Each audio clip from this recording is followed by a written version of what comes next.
Hello again, welcome to the Memoir channel. My name is Nikki Smart and today I'm going to be speaking with Amy Wallen about her memoir, When We Were Ghouls, a memoir of ghost stories. So in this memoir, Amy cleverly uses the idea of ghosts and her memories as these sort of things that she can't quite grasp and can't quite pin down, like did they happen, did they not, are they real, are they not? Amy now teaches creative writing at the University of California. She also loves baking, and her book, How to Write a Novel in 20 Pies, was actually a Los Angeles Times bestseller. So well done, Amy. And she's also editing other people's work. So anyway, let's go talk to Amy and find out a little bit more. And please, if you'd like to subscribe to the channel, please do. Please do. Please do. Okay, thank you. Hi, Amy. Welcome to the Memoir channel. Oh, hi, Nikki. Thanks for having me. Absolutely. So would you maybe give a little bit of an overview of what your memoir is about, just for those that haven't read it? Sure. I actually have kind of two memoir. One is more recent, and then one is the When We Were Ghouls, Mhm. which is a memoir of ghost stories. And it has a kind of a spooky title, but it's about my family moved overseas when I was a little kid to Nigeria, Peru, and Bolivia, and we traveled those places. And my parents were rather adventurous, and it's called When We Were Ghouls because it opens up in a scene when my parents were digging up a pre-Inca grave in the Peruvian necropolis. So Right, right. there. And I was going to ask, why were they doing it? Was it just sort of a hobby? Hobby. No, it was more of a one-time thing, but it was something that they had found out about at a dinner party that you could go Ah, visit the world's largest necropolis. It wasn't legal, but at the time it was one of those things. This was the 70s, 1970s. Legal, illegal. It was kind of like people were just doing it, like a lot of things like that until they become illegal. right. But it was wrong. It was something that, they were, white Americans, basically Yeah, stealing artifacts from that country. So, yeah. yeah. No, I So, mean, and it's a good opening. And I mean, I like your brother saying, "Oh, this skull would make a good lamp." yeah, But so right. what would you say is the overall theme of that memoir? I think it's really about neglect, and I don't mean it just with family, but with people in general, and then the world in general, and how we're all so busy looking out for just what we want and need. We forget that we're a society and we're all participating in this together. The Hmm. living part of life. Yeah, So I that's my mean, the feeling that I got from it is that you were quite lonely as a yeah, child. he was. I mean, I think when Yeah, you're a child, you don't articulate it that way, of course. You don't sure. really know what loneliness is, or you can't, cognitively think of that. But yeah, that was my search was, who are the people I'm supposed to be with? My mom was very codependent with me, but at the same time, she was an adult, so she had friends. So when she wanted somebody, she always had me. But when she wanted to do her own thing without me, I hadn't really formed a way of making friends in the same way she had. So Right. Well, lonely. I mean, you moved a lot, right? Right. So I mean, always had friends. how often do you think you moved? Like every few years or? Well, it was every few months when I was really little. And then when we moved overseas, it was about every year to 2 years. And It's so I think, difficult. yeah, so it was about almost every school year I had to change, often in the middle of the school year. So Mm. Yeah, some places I got. I felt for you because you also would sort of make friends with the help. I mean, you had these different people in your life, the adults, and you would sort of come to rely on them, and then you get off we go somewhere else, and you just lose those connections that you've been forming for, like you said, probably a year and a half. Right. Yes. Yeah. And, letter writing was a thing back then, but not really with, like you said, we had help. And so you didn't write to the help. I would No. write to my friends, and then a lot of my mom's friends were kind of my friends, in that way too. So again, it was adults, which were probably, I needed other kinds of friendships as a kid, that I Mm. didn't. So. And then your siblings were sent to boarding school. Yes, yeah, they when we moved overseas, they went away right away. So it was just me in the household. And That it was, must have been so hard because you were like used to having a family and then it just sort of disappears. yeah, Mm. everybody just, that was sort of the memoir of ghost stories. That subtitle is that aspect. There's not really any ghosts. It's more like if everybody disappears and then shows up again and comes back, and Yeah, it's more of a metaphor for everybody was kind of right. ghosts. No, I love the way you sort of made it this sort of the coming in and out and is it real and do you remember it? Is it true? You know, that kind of a thing. I like the Right. way you were weaving that in and out. I mean, I know you went to lots of different places, but which one was actually your favorite? Oh, that one's always an easy answer for me because it was Cochabamba, Bolivia. Um, and I think it was just it was it was a smaller town. It was a mountain town. Mhm. I made really, really good friends there, like little kid friends. The kids that lived on the street in front of our house, I played with them every day. But then in school, I also made a couple of really good friends. I think I just kind of found, my people or whatever you want to call it. I just found a way to just be in the world on my own. And And I was a lot how of animals by then. I had accumulated a lot of pets.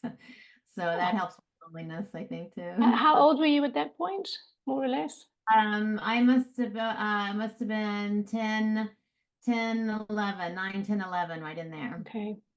And then I was going to ask you, were your siblings sort of resentful that they had to go to boarding school, or did they enjoy it, or how did they feel about their childhood? Yeah, it's interesting. I've asked both of them. I think my sister, she only had her senior year and she made some really great friends. I think it Hmm. was shocking for her. It was also, she mentioned that um, my parents never called her after they left, so it was kind of a big abandonment for her as well, because it was hard Yeah. to call from Lagos, Nigeria to Switzerland at that time. Making a phone call was a big deal, a long distance phone call. My brother, though, I think he was 14, and he's like, what greater thing for a 14-year-old boy than to get to go off on your own and be in a place where you can go skiing in the Alps and, just be kind of free. So Yeah. I think there feeling of, the parents also kind of abandoned him as well too. So, but And then was there a point when everyone got back together again, or did that just never really happen? well, we always got together like at Christmases or, spring Right. break, like that. Um, and then no, not really, because my brother and sister went to college after boarding school. And then when we moved back to the States, um, they were on their own. My brother went to graduate school and my sister, started working, and then she started traveling overseas and worked in Asia for quite a while. Hmm. So, Hmm. the And travel bug, us. where did you get the cover for that book? Because it's quite lovely. Isn't that wonderful? Yeah. Um, the cover artist is an award-winning artist. He just does some beautiful work. I'm looking to see if I can. Oh, I think it's Nick. His last name is Putin's, but he does some beautiful work, and I just thought it was really great too because it is that brother and sister, and that's a big Yes. part of my story. And he Yeah. just did a great job. But it's not an original photo of the two of us or anything like that. But it really captures the spirit of the Yeah, book. it really does. So I actually thought maybe it is, you and a sibling or something, because yeah. Would you maybe be able to read a part of it for us? I'm sure. I mean, what Kidding. maybe one of your favorite parts? My favorite parts. A coffin is just too lonely. An urn with all that porcelain is too cold. Graves like giant steamer trunks. That's what Buddhists, Egyptians, and Incas have. This is my preference. A big hole in the ground filled with all my belongings, packaged food, remembrances, and even a companion, like a family to go. This family plot, I'm unearthing it rather than burying it. I'm going 6 feet down, maybe farther, to collect all the pieces, my inheritance for the afterlife. I will start in a Peruvian ghost town. I remember miles and miles of sand dunes. Everything on the surface is broken to pieces. To find anything whole, I have to dig deep. I don't believe in the afterlife, but I do believe in ghosts, which I know makes no sense. I believe in ghosts because while I may never know when they will show up or whether they will ever show up again, I know they can, and on occasion, they do. But why ghosts? when no one is dead yet? Let me start with a memory that takes place at this gravesite. This is that memory. I squatted just on the other side of the sand dune, knees sticking up, pointy like chicken wing bones. This way I could sift through the melty sand around me, scavenge for pieces to take home. The dunes were scattered with bones and clay shards, and I thought this was the best ghost town my family had ever explored. A real ghost town, a pre-Inca graveyard. I heard my brother Marty's deep voice on the other side of the dune. He was talking to Sarah Riley, the daughter of the family friends who had come with us to explore this ghost town. To me, Sarah was too flirty, had too big a crush on my brother. He was mine, not hers. He was 17. I was 8.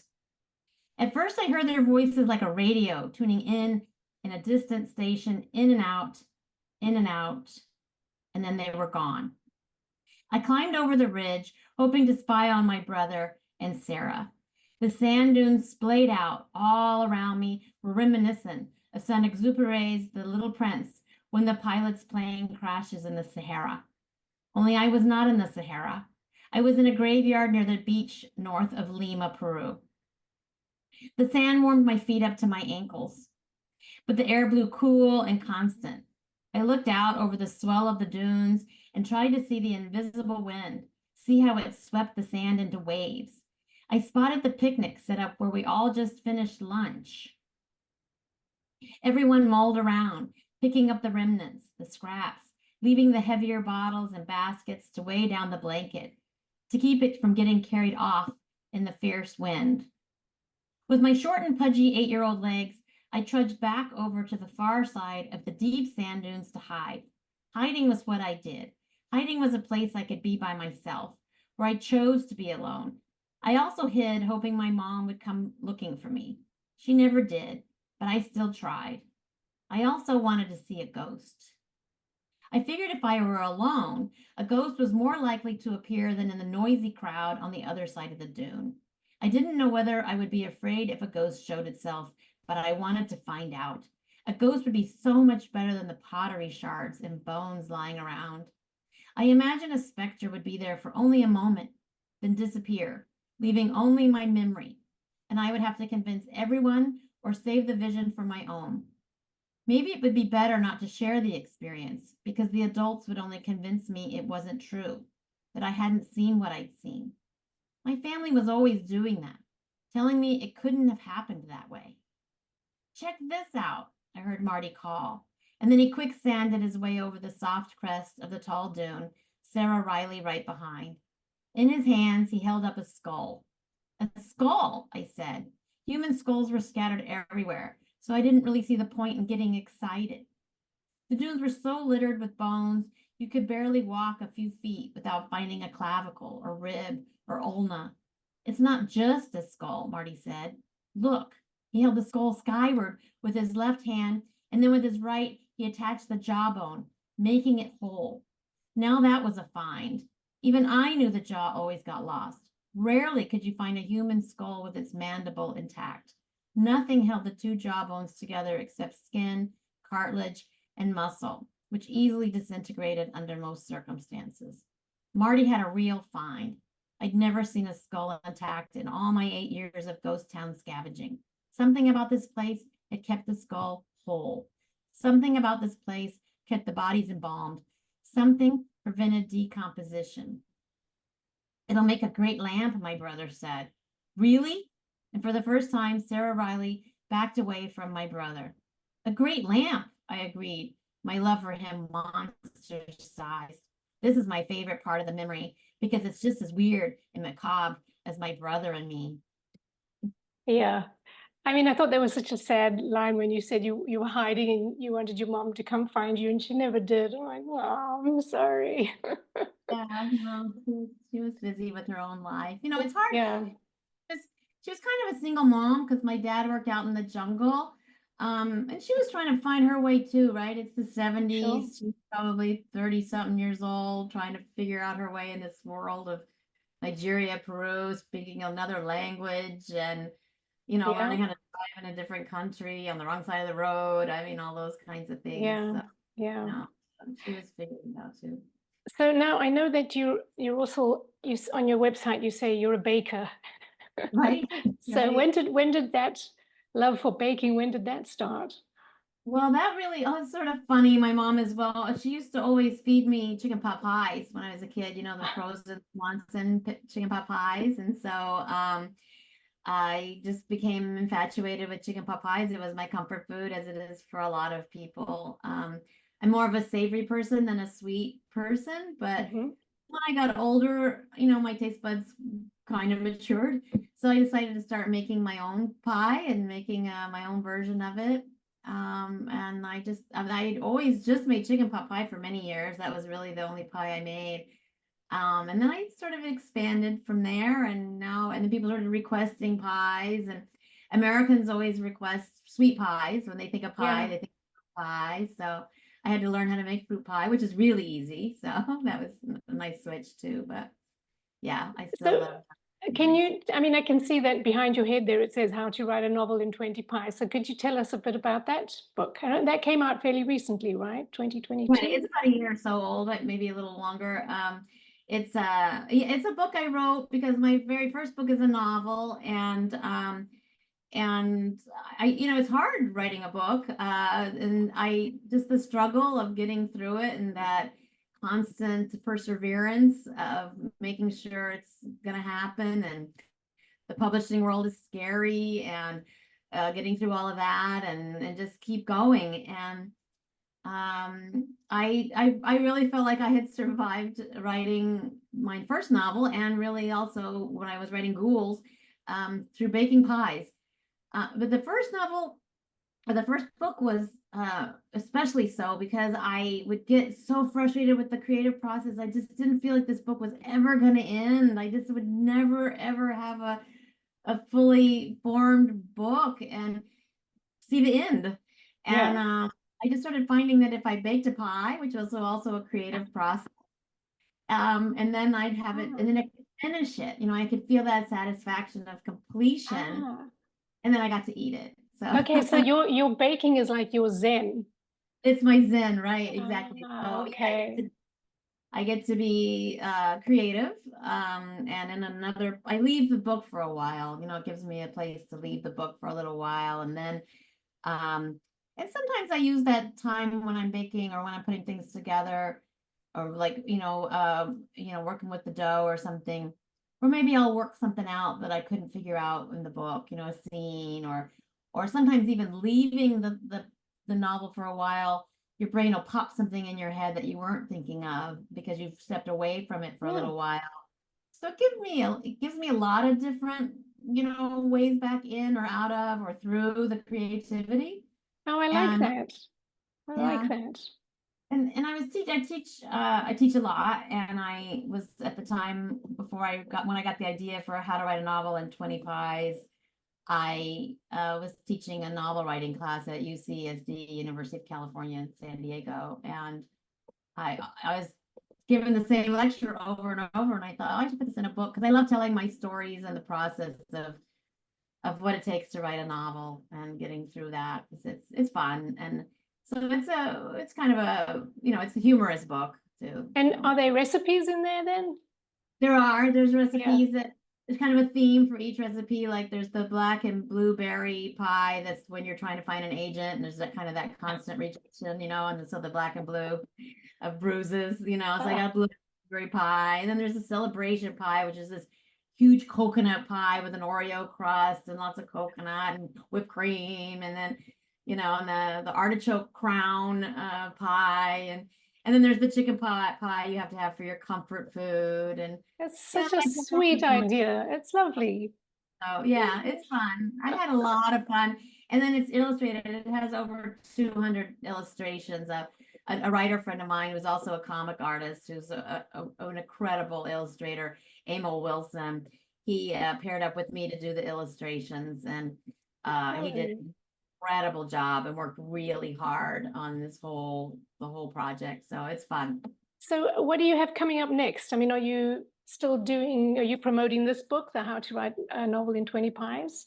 No, I'm still, yeah, actually I'm doing a lot of retreats. That's kind of fun because then I can bake pie for people and they come and do a writing retreat with me. And then I usually teach one of my, we have one of our sort of writing discussion sessions where we talk about our work while I make a pie for everyone and then we eat pie at the end. So I've incorporated pie into my teaching, which is kind of fun. And I've been doing a lot more retreats like that, like, going somewhere. I'm going to Orcas Island. I was in France the last 3 summers doing Great, retreats. So, great. and then I am working on I'm working on another novel. I've kind of finished it. It's always, again, it's that finishing word is the hardest thing, but it's been finished a few times, but it's it's a menopausal Nancy Drew. So it's Nancy Drew. She's 48 years old and she's postmenopausal, and she goes back home to her old hometown and she's trying to solve a mystery, or she kind of gets thrown into a mystery Yeah. for chagrin. But she's achy and climbing trees isn't as easy as it used to be, and chasing bad Well, men. that sounds But like also a very sweet idea and it's a fun. fun one to And write, fun one to yeah. work on. Yeah. Oh, brilliant.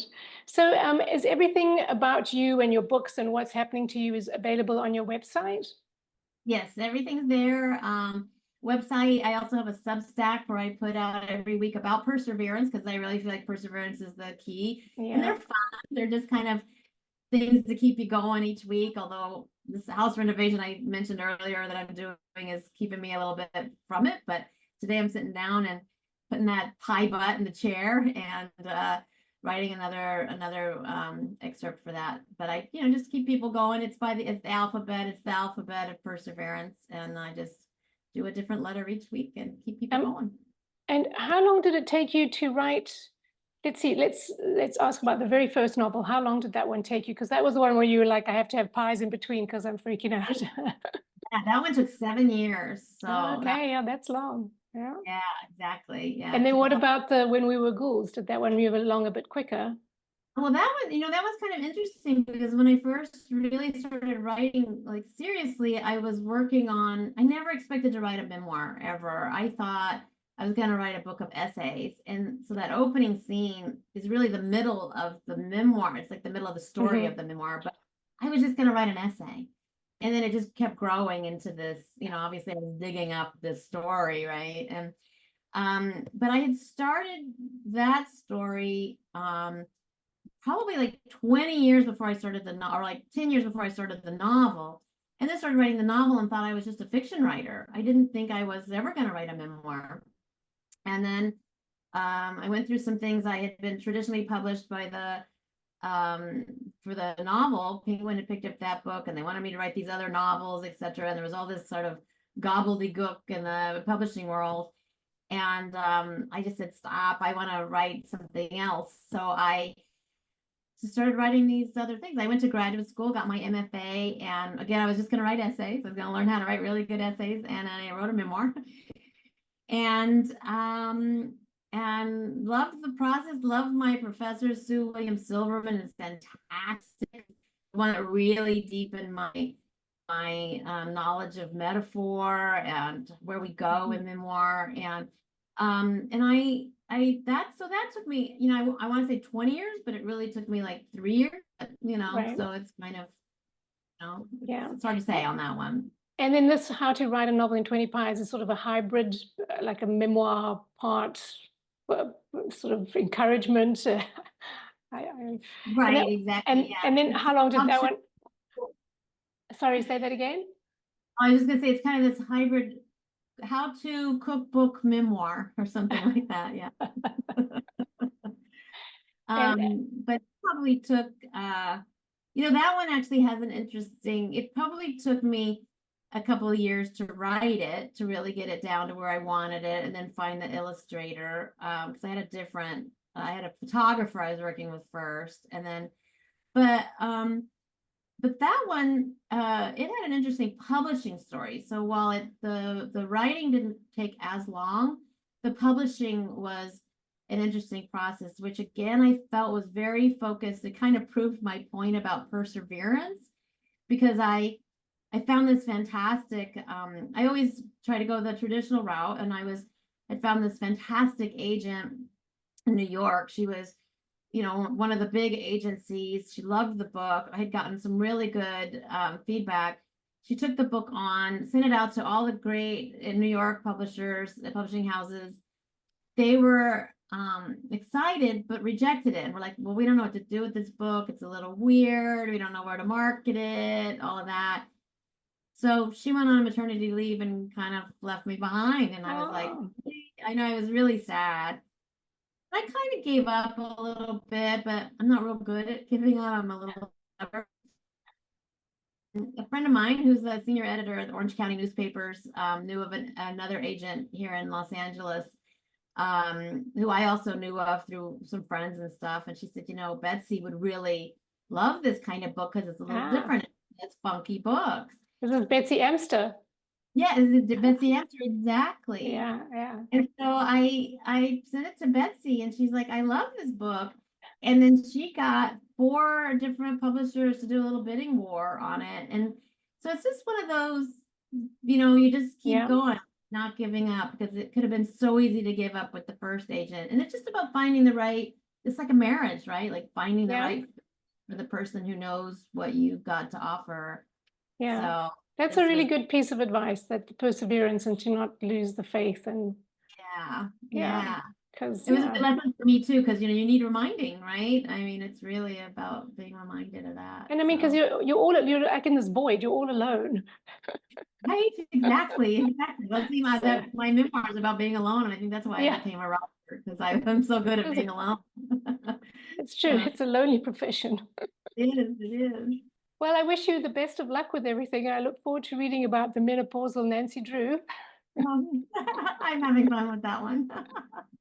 Well, thank you so much for taking the time out to chat with me. Oh, thank you, So, Nikki. Thank you so much. It's great to see you, and thank you for all your fantastic questions. I really had fun with this. I oh, appreciate it. good, good, good, good. Yes. All right, thanks, Amy. Thank you. Bye bye. Bye.